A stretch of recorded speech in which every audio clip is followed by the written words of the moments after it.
Hello, everybody, and welcome back. This is the second time I've kind of done this video format. I've posted this article just a few minutes ago to my website, njthockey.com. Make sure to check it out. So basically, as you can see here, this article concept is, in my opinion, the 10 players who I believe defined this NHL regular season. So, going to kind of go over everyone. It's not the 10 best players 10 most likely to win awards. It's just kind of the 10 players that I think, you know, their presence or lack thereof had the most impact on how this regular season went down.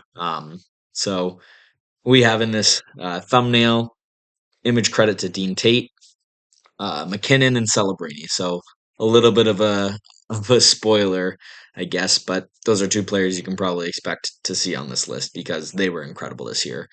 So kicking it off, actually, I have Cole Caulfield. Um, Cole Caulfield with an incredible regular season. Obviously, 51 goals, the first Canadian to do so since 1990, and joining a list that includes Guy Lafleur and the Rocket Richard himself as 50 goal scorers for the Canadians. Cole Caulfield with an incredible season, just one of the main reasons why the Habs were as successful as they were this year. Obviously, Suzuki led them in points. Lane Hudson, incredibly dynamic defenseman in his own right. But I believe if you think about the Canadians from this year, you're going to think about Cole Caulfield's 50 goal season. So, kind of just in my article, I go over how he's kind of been a goal per game guy, or he was, in his draft season with the U.S. development team, in his Hobie Baker winning season with Wisconsin, I believe. But he kind of struggled with injury at the start of his NHL career, and it limited how high his ceiling was. Last year, he played a full season, and the year before that, so he's been healthy as of late. Last year, he had his career high of 37. And then this year, just everything kind of came together and he scored 50 for the Canadians. But yeah, moving on to Macklin Celebrini, who had 112 points, if I'm doing quick math there, in 80 games was incredible. Like last year, he was great as a rookie and someone that we thought, yeah, this guy's going to get 100 points in his career at some point. Little did we know it was going to be the very next season. Joining again, I'm listing off these players like I did with Caulfield and the Habs, but the only teenagers to ever record 100 in a season: Wayne Gretzky, Dale Hawerchuk, Mario Lemieux, Jimmy Carson, Sidney Crosby, and now Macklin Celebrini. That is a exclusive list. Just incredible for Macklin Celebrini, and almost brought the Sharks to the playoffs. I think had he done that, he probably would have been a Hart nominee at the very least, and maybe even the winner of the Hart Trophy. It's kind of an open race, even though the regular season's over. Like, I'm not quite sure who's going to win it. Last year, I guess it was kind of the same. We didn't know if it was going to be Hellebuck or not until that photo leaked of him on the golf course. But yeah, Macklin Celebrini is just going to be a great player for years to come. And I'm very interested to see what San Jose does in this offseason to try and build around him. Next, you might have seen as I was scrolling down, Alexander Barkov, he didn't play a single game this entire season. And yeah, I think he defined the season because the Florida Panthers missed the playoffs completely. And I have here, he proved to be the MVP, the most valuable Panther. Just one of those 200-foot players, obviously a former Selke winner, and he can score on any given night as well. Um, it's just insane that we're not going to have the Panthers in the playoffs this year. I'm happy about that as they've been a little bit of a pest, a thorn in my side in these playoffs over the last few years. But yeah, Barkov missed the entire season, and the Panthers missed the playoffs. So now, instead of rushing him back for the playoffs, he's going to be able to just rest and fully recover, hopefully, for next year. And I expect the Panthers to kind of pick up where they left off 2 years ago. But I remember when the news broke, it was like, oh no, Barkov's hurt, but it's the Panthers. They should still be good. And then his rumored return would be around the playoffs, and it was like, of course, like they're going to be able to, stay afloat, and then they're going to get Barkov back for the playoffs. But that wasn't the case. And yeah, Panthers outside of the playoffs. A team that is in the playoffs, who, yeah, many didn't expect, maybe taking the spot of the Panthers in this year's playoffs, led by Rasmus Dahlin, the captain of the Buffalo Sabres. The drought is over. It is super exciting. I'm probably going to make the trip down to Buffalo to enjoy the atmosphere in and around the arena for some playoff games with my brother Brett, who's a Sabres fan. And yeah, I it's been really exciting to watch the Sabres this year. And I guess if I had to pick one player who defined the year, there's guys who contributed like Josh Doan kind of coming in and breaking out. A lot of different guys. Tage Thompson, good as per usual, kind of what we expect. But Darlene not only set a career high in points, but he kind of spoke to it at the beginning of the season. Like I write in the article here, people were treating the Sabres like an NBA team. Like, oh, just blow it up, trade your guys while they still have value. And I don't know. I think there's something about just having a core and believing in it. And that's what the Sabres did this year, finally broke through. And then I also kind of mentioned how his wife, Carolina, unforeseen circumstances, underwent or had heart failure last summer, I believe. They were on vacation and she had to get a heart transplant this year. Just insane to have on the mental and for him to be just, as successful as ever is amazing. And she actually attended a game in March. It was a special moment for the city of Buffalo, and Darlene loves the city, and you gotta love that a player wants to play there. And yeah, I think he could, finish his career being one of the best Sabres of all time, should he stay there for his whole career. Yeah, Nathan McKinnon, or he was in the thumbnail, or not the thumbnail, probably the thumbnail of this video. I'll use the same image, but the article photo. Just an incredible year, and won the Richard. Just kind of business as usual. What we expect to see from McKinnon. It's kind of crazy how he had this impressive of a season, and it's kind of like, nah, like it's what we expect. I don't know. It's also crazy to think that only a few seasons ago he yet to get 100 points because of injuries. He had like 99 one year, and now he's blowing past that total every year when he's healthy. They won the President's Trophy. He took home the Richard with 53 goals. Kind of a race there at the end with Caulfield coming on strong and like Geeky in the first half of the season, which was kind of funny. Not funny. Like Morgan Geek is a great goal scorer. He got around 40, I believe. But yeah, for him to be mentioned in the same category as McKinnon, yeah, just good season for McKinnon. And is the favorite to win the Hart. So a lot of hardware could be coming his way, but I'm sure he wants the ultimate trophy. And that Avs seem pretty determined. They're going to be hard to get out in the playoffs this year. Next, we got Matthew Schaefer, who had a historic rookie season for a defenseman. Literally the most points and most goals ever by a 18-year-old defenseman.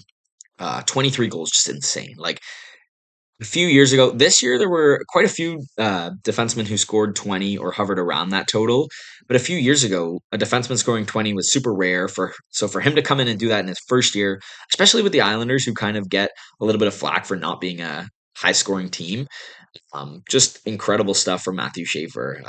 We've seen some great rookie defenseman seasons in the last few years. I mentioned Lane Hudson last year, Moritz Seider, and Cale Makar, throughout the decade in the 2020s.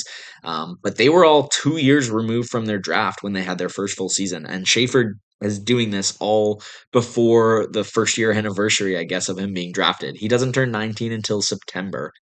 Just insane stuff from the kid and super exciting player and really like the Islanders. I have a space in my heart for them because Tavares used to be my favorite player in the league when he was on them. One of my favorite players to watch growing up. And in years, recently they've been not very exciting. Not a lot of reasons to tune into Islanders games. But now you got one. Matthew Schaefer is just box office every single night. He's going to put on a show. And yeah, I kind of mentioned in there he's going to win the Calder this year.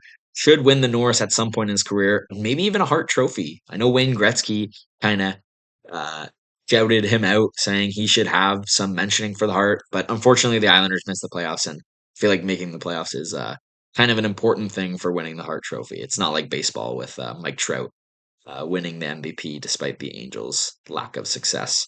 Um, yeah, Jack Hughes next. Just well, first to mention, he scored the golden goal. I know this isn't about the Olympics, but that was kind of a big thing in hockey.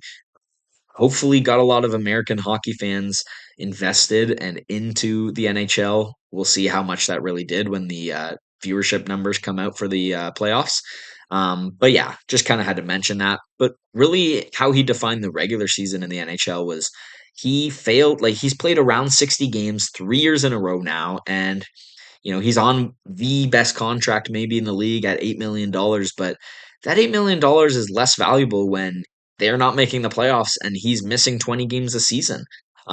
He was scored at a 100-point pace this year, would have had like around 103 given, if he was able to keep up his pace from the season. And the Devils just kind of weren't the same team without him. They went 8-13-0 without Hughes in the lineup. And it wasn't even like an on ice injury. It was him cutting himself during a team dinner. So I kind of make a joke in here saying that they should hire someone to cut his steak and maybe they'll make the playoffs next year. So the Devils, especially in a year where Penguins and the Flyers, two teams not expected to make the playoffs, that's going to be a first round series. Seems like a missed opportunity for the Devils to, be in the playoffs and maybe make a run because a few years back when they were in the playoffs, they beat the Rangers in the first round. They were, that team that people were, scared of coming into, the future. People thought that this was going to be a really successful decade for them. Since that series win against the Rangers, they haven't won once in the playoffs. They only made it last year and they lost to Carolina in the first round.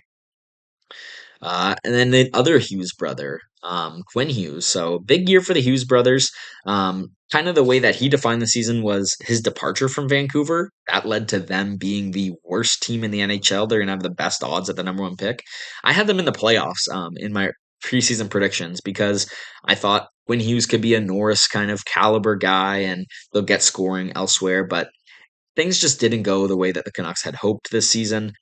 Similar to last year, just kind of a disaster year rolling in. And I kind of agree with them. Just like I poke fun at the NBA team just trading your players while they still have value, and said that Buffalo shouldn't do it.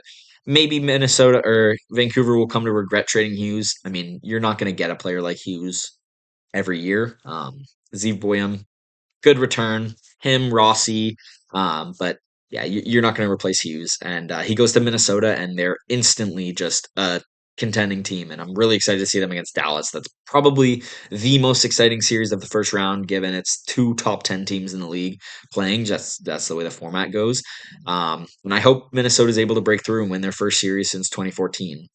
So Minnesota, it feels right. Quinn Hughes on Minnesota. So I hope they're able to get a deal done this offseason because I would hate for him to, go there, be exciting, give them hope, and then leave, go to New Jersey or something like that. But, speaking of New Jersey, it's not a very, other than his two brothers being there, it's not a very attractive place to play right now. So I think he stays in Minnesota. I think Billy G gets a deal done.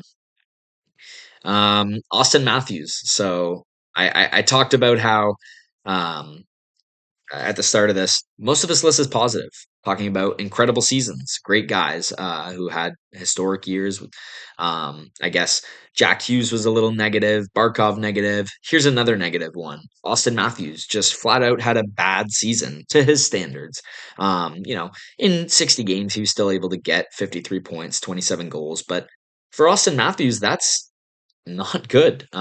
They lost Mitch Marner, and there was a little bit of expectation that he could take a step back, but nobody expected this much of a step back.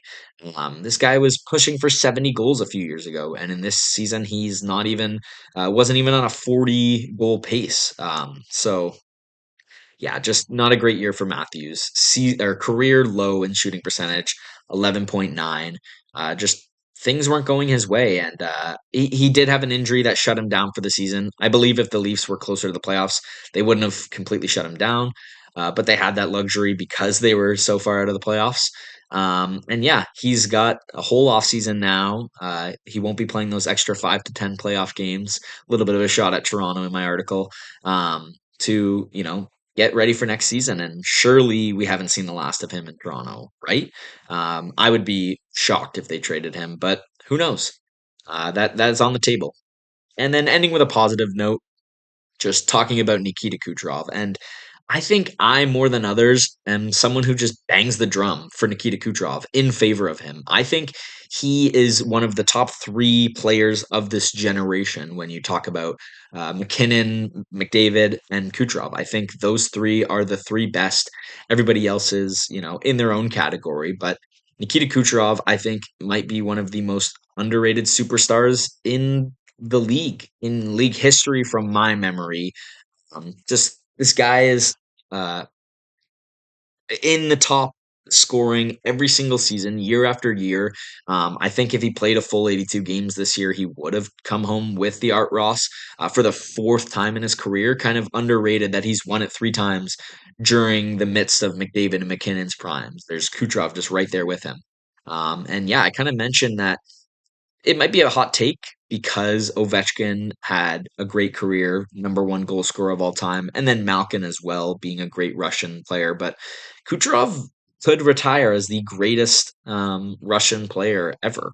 And I think, he's 32 now. So how many years does he have left? Typically, I could see him leaving, going to the KHL to finish his career, but who knows?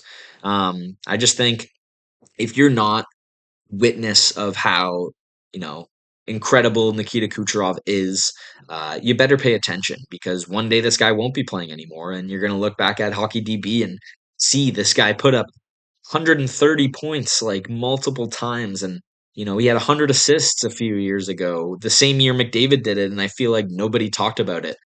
Just an underrated player. He has his cups. And he might get another one this year. Who knows? Tampa, the favorite, I believe, to come out of the East. They're kind of limping, and they have been all season, but one thing remains constant.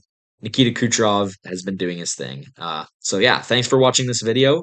Make sure to check out my article, my other articles on njthockey.com, and all the content here on the Calling Stone Network.